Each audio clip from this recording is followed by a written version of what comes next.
자, 어제 발표된 여론조사도 함께 살펴봐 드리겠습니다. 여론조사를 두고 여러 해석들이 또 나오고 있습니다.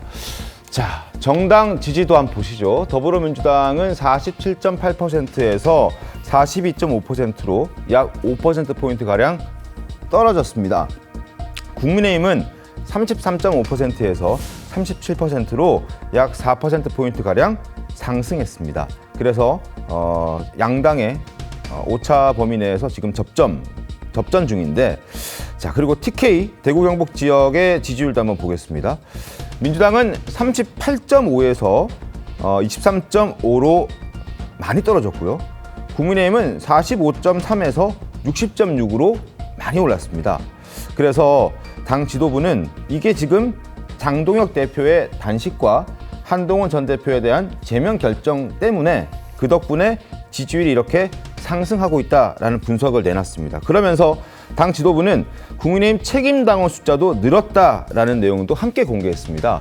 2025년 8월에 75만 명 수준이었는데 지금 한 1년도 안 됐죠? 한 4, 5개월 사이에 100만 명을 돌파했다. 109만 3천여 명, 그러니까 30만 명 이상 증가했다라는 것도 함께 공개를 했습니다. 그리고 장해찬 여의도 연구원 부원장은 이렇게 분석했는데요. 화면 함께 보시죠. 자, 한동훈 제명 결정에도 지지율 3.5% 상승, 한동훈 정리 소식에 보수층이 반응했다. 장동혁 단식이 국민들의 마음을 움직였다라고 지금 지도부에서는 분석을 하고 있습니다. 성시훈 부위원장님 어떻게 보셨습니까? 장해찬 부원장처럼 해석을 하고 있다면은 뭐 저희로서는 뭐 불안해할 필요는 없을 것 같습니다. 상당히 잘못 해석하고 있는 거거든요. 그러니까 네. 한동훈 정리 소식에 보수층이 반응했다? 저는 그렇게 보지 않고요. 그러니까 지금 일단 민주당에서 계속 악재가 터지고 있습니다. 저희 당의 일입니다만 지금 뭐 강선우, 김병기 의원도 이제 최근에 이제 결국 탈당을 며칠 전에 어제 했잖아요. 그러니까 상당히 오랜 기간 동안 민주당의 지지율을 어떻게 발목을 잡고 있었고, 지금 이혜원 후보자도 그렇습니다. 지금 사실상 전국 중심에 있는 상황에서 이혜원 후보자에 대한 이런 비판적 여론은 민주당의 지지율에 영향을 줄 수밖에 없습니다. 그렇기 때문에 이런 것들이 정당 지지율이라는 건 결국 상대적인 것이기 때문에 이게 뭐 보수가 잘해서 올라갔다, 전 그렇기 때문에 지금 민주당이 지금 계속 악재가 터지고 있는 상황 속에서 저게 반영됐다. 단 장동혁 대표의 단식은 어떻게 보면 한동훈 전 대표에 대한 제명 이 결정과 관련돼서 뭔가 본인이 쓸 수 있는 최고의 카드를 쓴 거죠. 뭔가 뭐 윤석열 의원과 같은 친윤 의원들도 이거는 좀 잘못된 건 아니냐라는 비판이 나오자마자 바로 단식을 시작하면서 뭔가 이 여론을 바로 뒤집었거든요. 네. 그런 부분이 있습니다. 그리고 당원 부분도 마찬가지죠. 사실 선거를 앞두고 1년 전에 당원이 가장 많이 늘어납니다. 출마 희망자들이 경선을 대비해서 상당히 많은 당원들을 가입을 시키기 때문에 저 수치는 뭔가 장동혁 지도부 잘하고 있다라는 수치라기보다는 지방선거 6월 지방선거에 나가고자 하는 사람들이 서로 자신을 지지하는 사람들을 당원으로 가입시켰기 때문에 늘어난 것이지, 민주당도 마찬가지입니다. 민주당 똑같은 시기 비교해보면 민주당 당원들 많이 늘어나 있을 겁니다. 출마 네. 희망자들 때문에. 그렇기 때문에 저 지표를 보고 한동훈 전 대표 제명 잘했다, 장동혁 지도부 지금 잘하고 있다라고 판단을 한다면 저희로서는 지금 민심을 제대로 못 읽고 있구나라고 저는 판단을 할 것 같습니다. 김수상 대표 어떻게 보십니까? 그게 이제 성춘 부의장께서 민당 인사지만은 객관적으로 나름 잘 짚은 것 같아요. 그러니까 이제 책임당원이 이렇게 이제 100만을 넘기면서 네. 계속 늘어날 수밖에 없습니다. 이제 올해 이제 3월, 4월이 강력단체를 비롯한 기초단체 그리고 강력 기초위원들 전부 이제 공천이 거의 이제 경선으로 결정될 가능성이 높거든요. 네. 그러다 보면 당연히 경선에 대비한 후보들이 당원가입을 집중시켜야 됩니다. 그래서 이제 책임당원들이 지방선거 때 또 제일 많이 늘어나요. 그렇게 하고 지방선거 끝나고 나면은 또 왕창 빠집니다, 저게.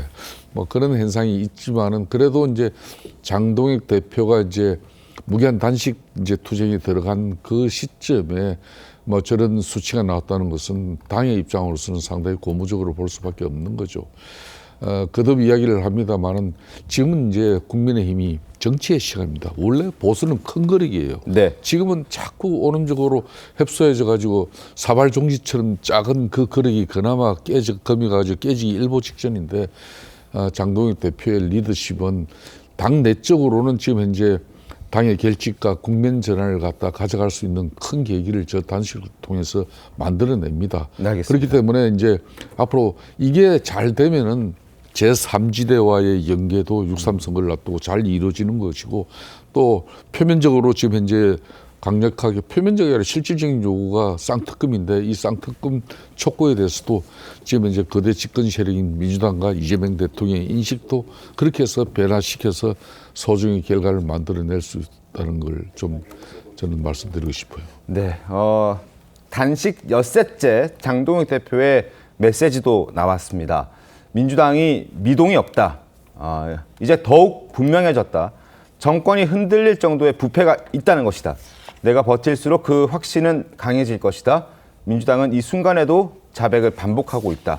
국민의 심판은, 국민의 특검은 이미 시작되었다라는 SNS 메시지를 단식 6일째 되는 지금 이 순간 자신의 페이스북에 작성해서 공개했습니다.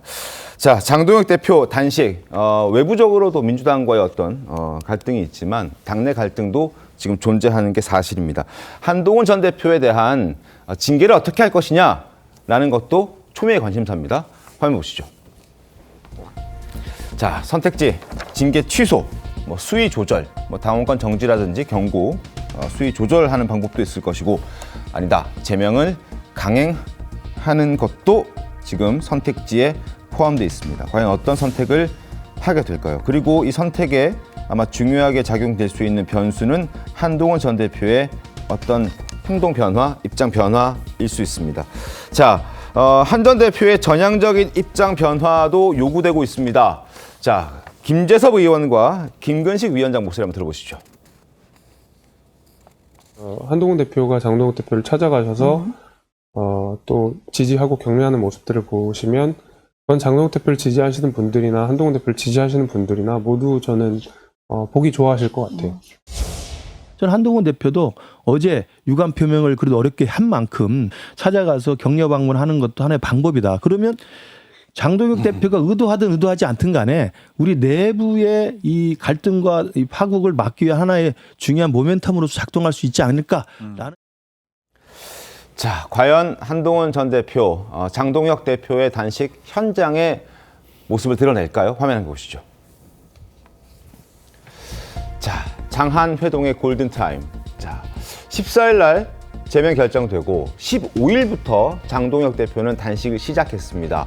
그리고 지난 일요일 한동훈 전 대표 첫 사과가 나오고 오늘 20일입니다. 자, 6일, 7일째 되는 날 극한의 상황까지 간다고 합니다. 단식에서는. 자, 과연 오늘 내일 그리고 재심 청구 기간까지 이제 며칠 남지 않았습니다. 그리고 다음 주 월요일 되면은 아마 최고위에서 지난번에 미뤘던 징계안을 상정할 가능성도 있는데 그 사이에 한동훈 전 대표가 첫 사과 이후 지금 단식하고 있는 장동혁 대표를 찾아갈까, 찾아가지 않을까 초미의 관심사입니다. 박원석 의원 어떻게 전망하십니까? 글쎄요, 지켜봐야 되겠습니다만 지금 당 내부의 기대는 어쨌든 징계 추진 여부와 관계없이 전직 네. 당대표이고 현 당대표가 저렇게 배수의 진을 친 싸움을 하고 있으니 찾아가는 게 도리고 또 명분이다 이렇게 얘기를 하는 것 같습니다. 네. 그 말이 전 틀리지 않다고 생각하고요. 그러나 한 전 대표가 찾아간다 하더라도 지금 징계 추진 일정이 바뀔 것 같지는 않아요. 이게 사사로운 개인 간의 감정의 문제가 아니고 당 내부에 굉장히 골이 깊은 이런 문제인데다가 장동혁 전 대표가 이제 일종의 대여 투쟁의 의미를 부여하고 단식에 들어갔지만 네. 다른 한편으로는 한 전 대표 징계를 둘러싼 논란에 발이 묶이지 않겠다라는 의미이기도 하거든요. 그래서 그거는 저는 그냥 진행이 될 거라고 봅니다. 그러나 정치인은 좀 길게 보고 명분을 쌓는 게 굉장히 중요하다고 생각해요. 그 측면에서 한동훈 전 대표가 충분한 명분을 지금 갖고 있는가를 스스로 좀 한번 질문을 던져보고 되돌아볼 시점이라고 보고요. 물론 옳고 그름의 측면에서 과연 한 전 대표의 가족이 했다는 그 일 가지고 제명까지 하는 게 맞느냐. 그 측면에 있어서 한 전 대표가 할 말이 많고 객관적으로 보기에도 그거 가지고 제명까지 한다고? 이건 지나치다 이런 판단을 할 수 있을 것 같아요. 그러나 그것과 또 정치 문제는 좀 별개일 수 있기 때문에 한 전 대표로서는 어쨌든 징계 결정 여부와 관계없이 정치인으로서 본인은 네. 더 이상 검사가 아니고 법률가가 아닙니다. 정치의 길에 나섰기 때문에 정치인으로서 대의와 명분을 생각할 때다라는 말씀을 드리고 싶습니다. 알겠습니다.